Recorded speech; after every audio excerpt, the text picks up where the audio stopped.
on our trip to Valladolid.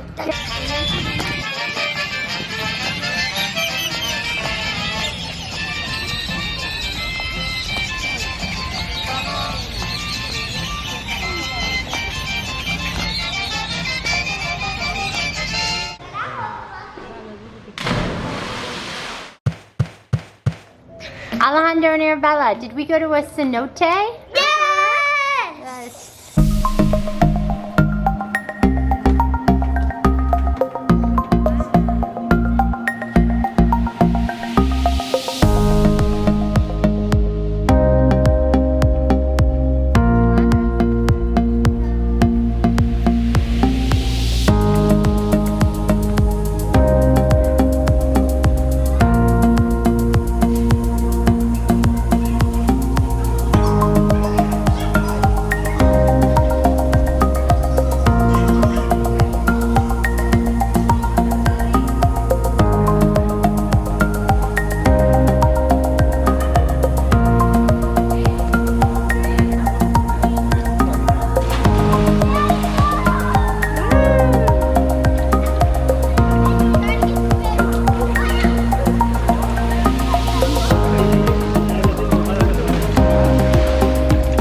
About the water in the cenote? Well, I like the fact that I didn't get colder like I usually do. But you didn't get too cold in this water?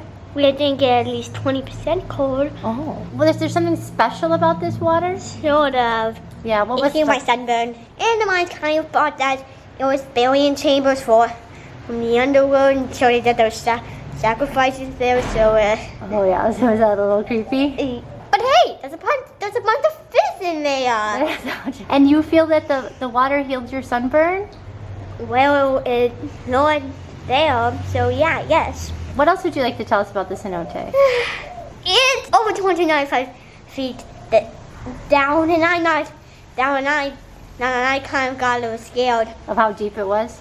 No, that was going about jumping. Oh, about jumping in. What can you tell us about your big jump at the cenote? So, at the cenote, I saw many people trying to do a jump up in high places, and I wanted to, but my mom wouldn't let me. So, I took a higher one, and I got scared, so I didn't do it. So I waited until my mom jumped. And then my dad said, "Your turn."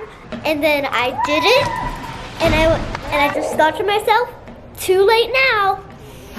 Did you enjoy it? And I loved it. You loved it? I thought I was gonna. Do you think if we visit another cenote, you would jump again? Uh-huh. Yeah. Do you think you would jump a little from a higher one? Yeah. Yeah. And can you tell us about Dad's jump? Dad's? Yeah. Oh. So then my dad wanted to do a jump. After I did a jump, my dad wanted to do a jump. So then he did a big jump from one of the really high ones. No. And then when he took the jump, I just couldn't watch. I couldn't watch. I can't watch. Because it was so high? It was so high, and it was made out of rock. Yeah. So I thought it was gonna hit his head and die. But didn't happen. It didn't happen. He had fun, didn't he? He did. Yeah. And I didn't see it, but I can tell he made a giant splash. I can tell. Oh, there he goes. Okay. Woo! He lived. There he is. Woo!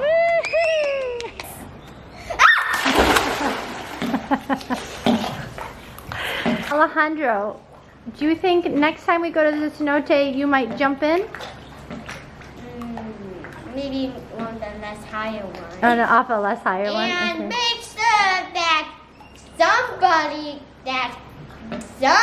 doesn't dunk me. Okay. All Which right. I'm pointing to Dad, by the way. And now back to my mom and Dad. Talk about a cultural adjustment. Come explore Valladolid's marketplace. Mercado municipal. Most of my life shopping for food has entailed going to the supermarket and buying packaged food. Even fresh meat was actually pre-cut and packaged behind the scenes and presented in cellophane. Not so in Mexico. The mercado is an open-air market, similar to a farmer's market in the U.S. It's focusing on fresh produce, meat, spices, and drinks. The vendors are all small private businesses. They're self-packaging their drinks, their spices, their produce, they're butchering their own meat. We're used to seeing our fruits and vegetables out in the open, even at the grocery store or roadside stand, but not so much meat. Yes, the meat market definitely takes some getting used to. The vendors show up with large sections of whatever animal they're selling and butcher it right there on site. They even bring bandsaws along to help with the process. You definitely see some things you would never seen before. All sorts of parts. Now these guys know what they're doing. They've been doing it for a long time.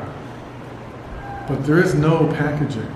They either pile the meat up or they hang it on hooks. Come by, you order what you want, they weigh it out, they cut it, and they hand it to you. But there's no plastic, no gloves, very little refrigeration. Pretty much based on everything I learned from my food service in the United States, Mexico should all be dying of dysentery by now. But it works. They keep things clean, not the way we would, but they keep things clean, and their meat and vegetables are fresh. I actually feel more comfortable with the fruits and vegetables and meat at the market than I have at the grocery store. And all the pieces parts are used here. They're selling hooves, pig skin, heads. Eyeballs. They've got entire internal organs set up on hooks. You just buy the whole thing. While you're watching someone butchering a pig, you can grab something to eat at several different little stands throughout the market, and they're all very affordable. So we decided to walk around and sample different things. Well, Alejandro and I were trying some pibble. Robert and Arabella found a little taco stand. And this one was fabulous. Again, I speak very little Spanish. And this one was very nice. She knew we weren't sure. She made a little sample plate of little bits of everything they had and let Arabella try each and every one. And then Arabella ordered her 2 tacos, one of that meat, one of that meat. And they were delicious. Do you know what the meat was? No. Pretty sure it was a pork of some sort. It was pretty much, there's a little bit of beef here, but it's almost all pork and chicken. Once we had our fill of local food, we did a little shoe shopping. The larger mercados are not just for food, but for pretty much anything you could be looking for. And in our case, it was a pair of shoes for Arabella.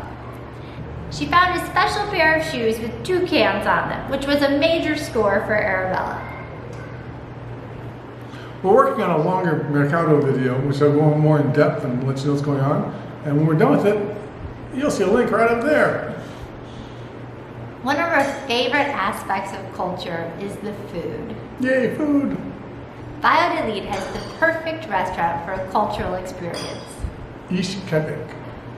Delicious food, knowledgeable staff, hands-on demonstrations, traditional recipes. It's got it all. Did I mention the delicious food? Good.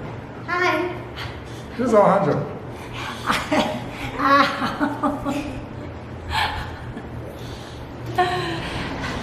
All right.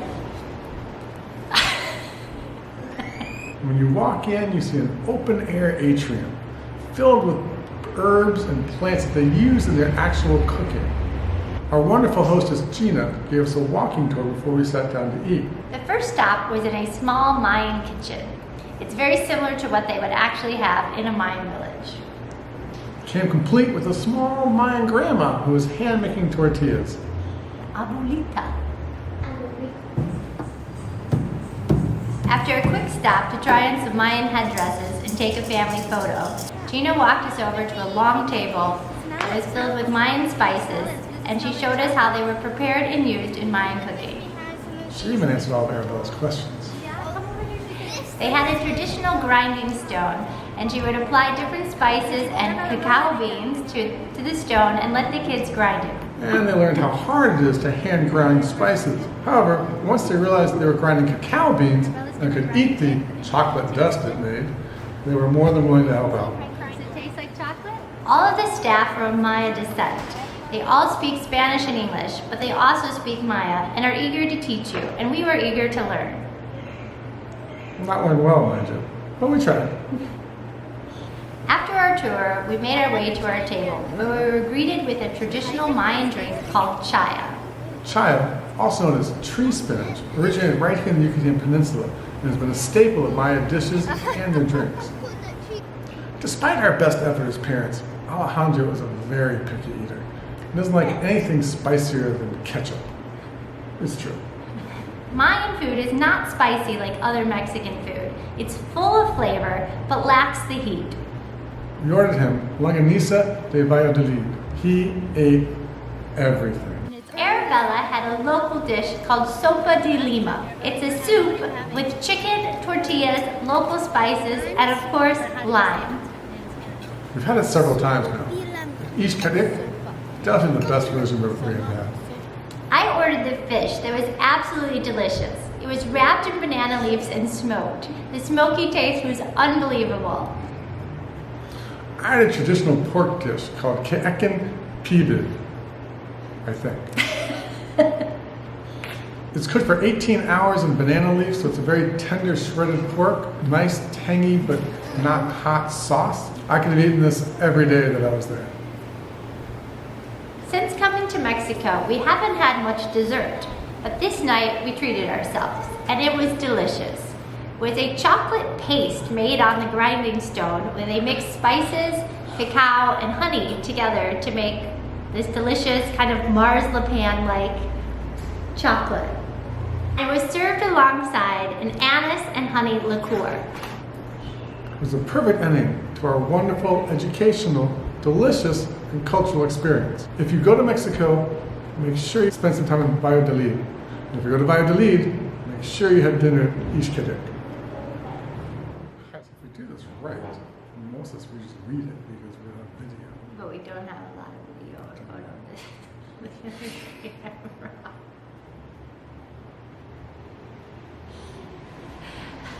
All right.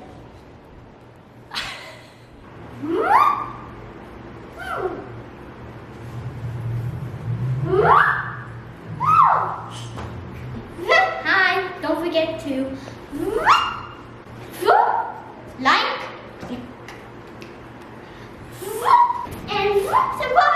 and subscribe. Turn on all notifications.